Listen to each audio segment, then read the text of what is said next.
తదుపరి రాశి కర్కాటక రాశి.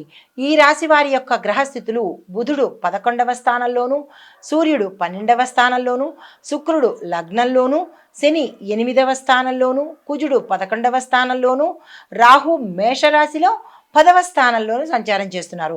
అయితే ఈ సంచార ఫలితాలు లాభ సాధన కనబడుతోంది, లాభ వృద్ధి కనబడుతోంది, లాభాలకు సంబంధించిన సూచనలు కనబడుతున్నాయి ఆయా రంగాల వారికి.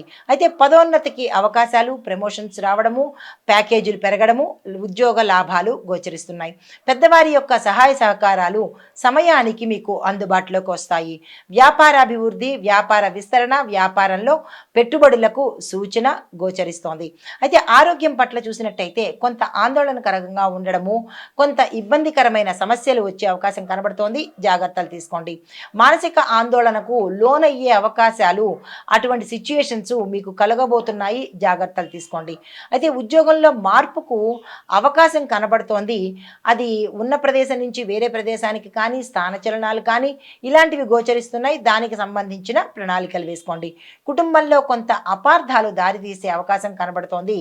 భార్యాభర్తల మధ్య కావచ్చు, కుటుంబంలో ఉన్న పెద్దల మధ్య కావచ్చు, లేదా అంటే బంధువుల మధ్య కావచ్చు, కొన్ని అపార్థాలకు దారితీసే అవకాశం ఉంది.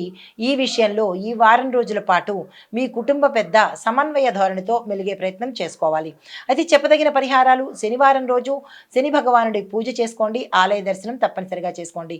దీంతో పాటు పితృతర్పణాలు, అంటే మీ జాతకంలో పితృదోషాలు ఏవైనా ఉంటే తెలియక కానీ తెలిసి కానీ పితృదోషాలు కలిగి ఉంటే కనుక కొన్ని తెలియని ఇబ్బందులు కలిగే అవకాశం కనబడుతోంది.